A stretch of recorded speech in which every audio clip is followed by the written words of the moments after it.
Welcome back to Educator.com's English grammar course. This lesson is on sentence fragments. Let's get started. All right, we're going to begin this lesson with a brief overview. We're going to talk about sentence boundaries, which is where fragments actually come from. We're going to talk about phrases and clauses because most sentence fragments are actually disembodied phrases and clauses. And we're going to talk about the different kinds of sentence fragments.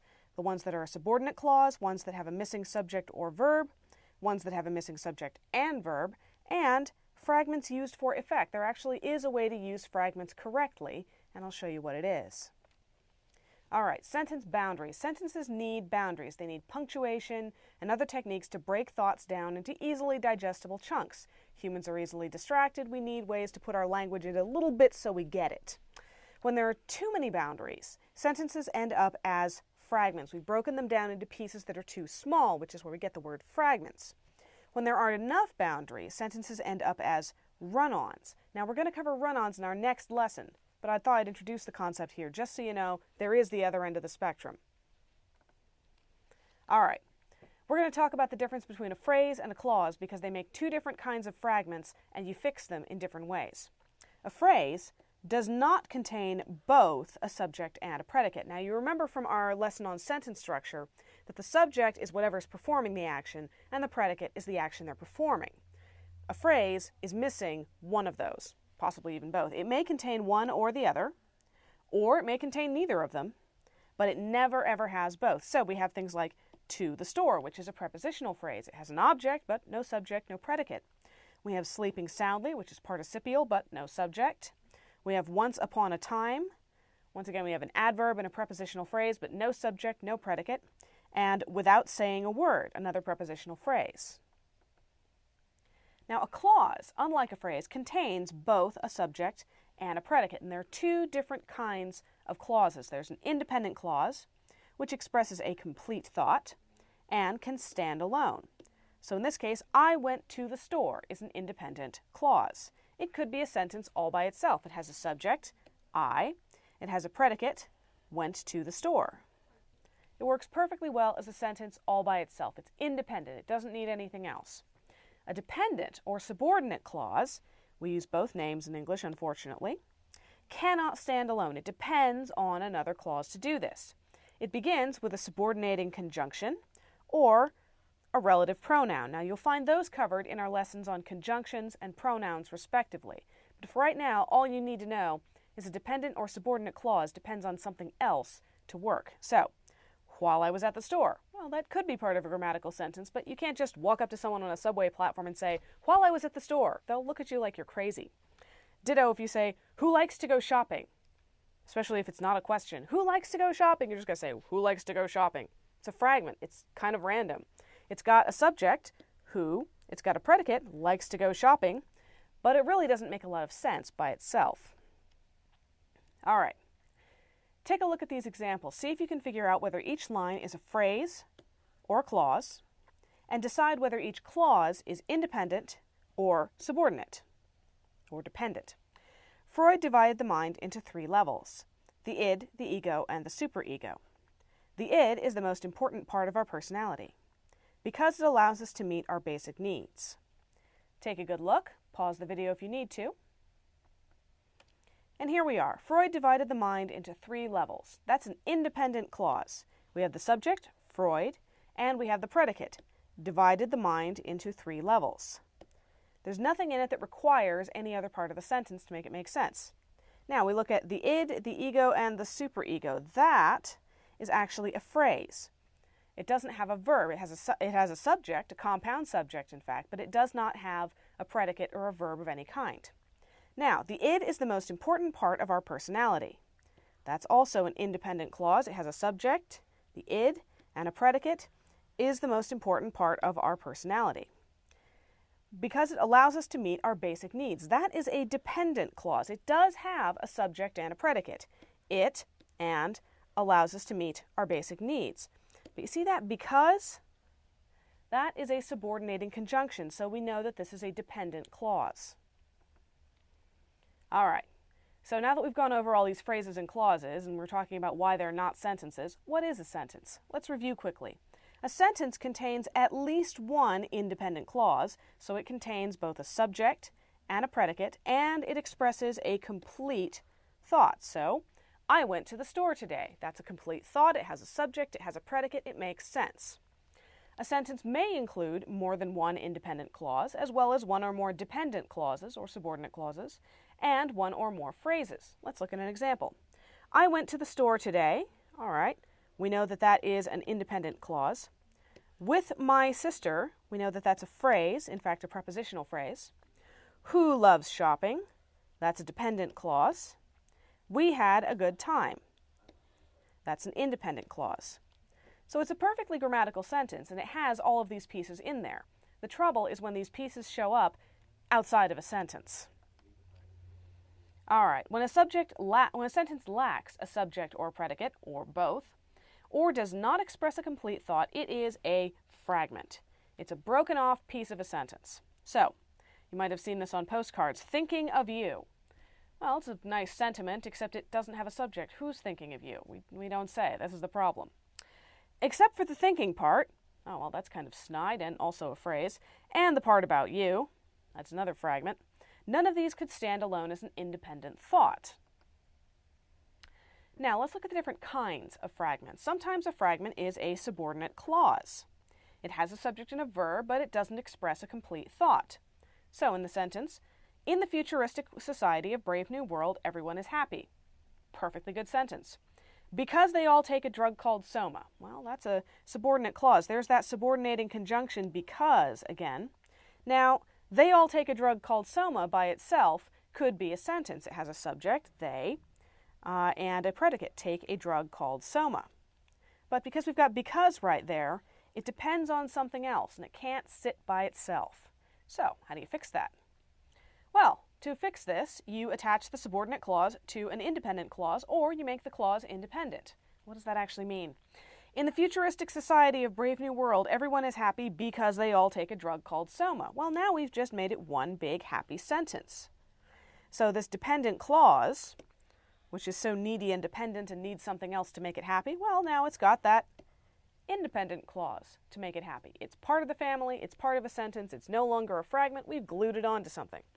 You can also take that fragment and turn it into an independent sentence by removing the subordinating conjunction.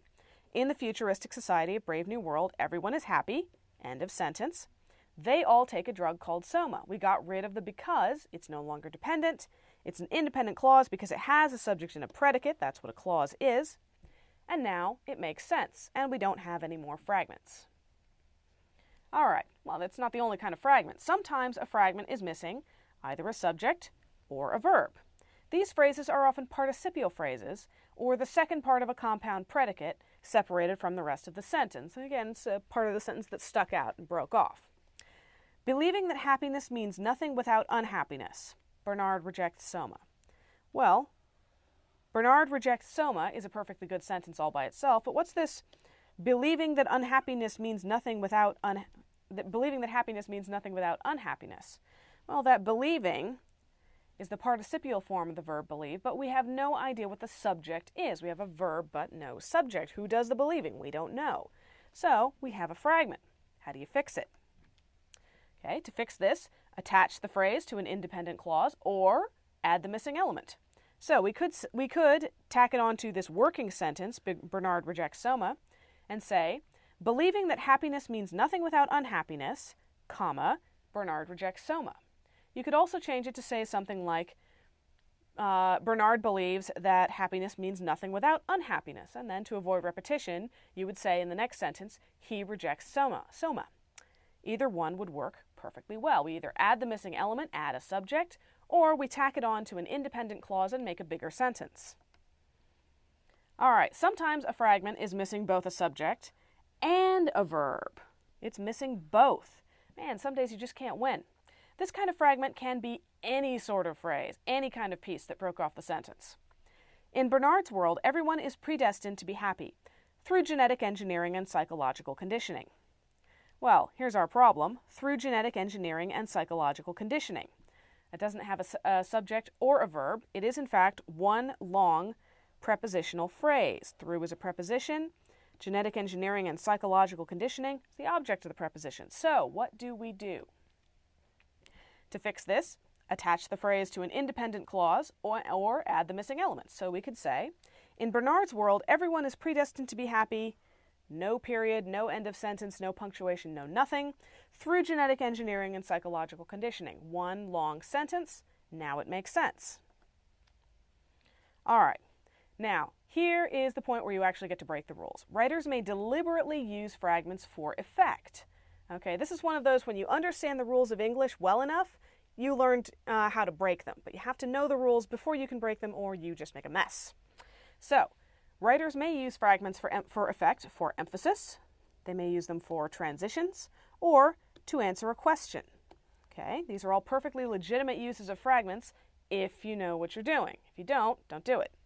This is common in advertising and in interjections. If you think about it, a lot of interjections from our lesson on interjections are just 1 or 2 words long. It'd be pretty hard to have a subject and a predicate in those cases. If the fragment is used on purpose and the technique isn't used too often, this is something you can overuse, don't do that, there's usually no need to correct it. If it's being used well, if it makes sense, and it's not being overused, just leave it. It's fine. Everyone is happy except Bernard. That emphasizes except Bernard, gets you interested in Bernard. Or you could say, first, a fundamental question. Makes sense in context, it's fine. Can we be happy if there is no unhappiness? Probably not. Answers the question we just asked, the meaning is clear, so it's fine. Soma, happiness today, tomorrow, and always. It's an advertising slogan. Again, conveys meaning, happens to be a fragment, but because the person who wrote this knows what they're doing, it makes sense. All right. See if you can find the fragments in this selection and determine what type they are. This brave new world sounds like a scary place because people don't have free will. They are born already predestined to be a plumber or pilot or factory worker and love what they do. Take a good look. Pause the video if you need to. Well, that's a fair number of fragments. There are 2 in this passage. This brave new world sounds like a scary place. Perfectly legitimate sentence, has a subject, predicate, makes sense, all good. Because people don't have free will. Well, this is a dependent clause. It has the subject, people, and a predicate, don't have free will. But there's that because. There's that subordinating conjunction again, so this needs to be attached to something. They are born already predestined to be a plumber or pilot or factory worker. Again, has a subject, has a predicate, makes sense. It's a perfectly good sentence. And love what they do. Well, that has no subject, so that's also a fragment. All right. Let's do a little bit more practice. See if you can find the fragments in this paragraph, and now, this is the more important part, correct them. Make this sentence grammatical and clear. Or this paragraph, grammatical and clear. Francis Ford Coppola's visually stunning and deeply disturbing film, Apocalypse Now. Set in Vietnam during the war, it is an adaptation of Joseph Conrad's 1902 novel, Heart of Darkness, which takes place in the Belgian Congo. Conrad's novel is based on his own experience as a riverboat captain during a time of rampant corruption and slaughter. Take a good look. Pause the video if you need to. Think about what you need. All right. Now, there are a lot of ways to fix fragments, as we've seen in these lessons. This is how I chose to fix these fragments. Francis Ford Coppola's visually stunning and deeply disturbing film, Apocalypse Now, is set in Vietnam during the war. So, we took what was 2 fragments, and we put them together to make a clear sentence. Now, if you'll remember, originally the second sentence in the paragraph was, set in Vietnam during the war, it is an adaptation of Joseph Conrad's 1902 novel, Heart of Darkness. But if you've already tacked on that bit about Francis Ford Coppola at the beginning, this becomes a very long sentence. Remember, a rule of thumb for sentence length is, if you have to take a breath in the middle, it's too long. So, since we've already made that first sentence longer, we have to chop it off and start a new sentence. It, use a pronoun as a subject because we just removed the subject, it is an adaptation of Joseph Conrad's novel, 1902 novel, Heart of Darkness, which takes place in the Belgian Congo. Now, we had this subordinate clause which needed to be tacked onto an independent clause in order to make sense. So we've done that. We've taken, it is an adaptation of Joseph Conrad's 1902 novel, Heart of Darkness, independent clause, and we've tacked on a subordinate clause which takes place in the Belgian Congo. All right, Conrad's novel is based on his own experience as a riverboat captain during a time of rampant corruption and slaughter. Again, this was a prepositional phrase, so it needs to be attached to an independent clause to make sense. We did that by using Conrad's novel is based on his own experiences as a riverboat captain. Now, read the whole thing through, and you'll find it reads much more smoothly, and there are no fragments. Francis Ford Coppola's visually stunning and deeply disturbing film Apocalypse Now is set in Vietnam during the war. It is an adaptation of Joseph Conrad's 1902 novel Heart of Darkness, which takes place in the Belgian Congo. Conrad's novel is based on his own experiences as a riverboat captain during a time of rampant corruption and slaughter. And there you have it. There's how to identify fragments and how to fix them. That's all for this lesson. Thank you for watching Educator.com.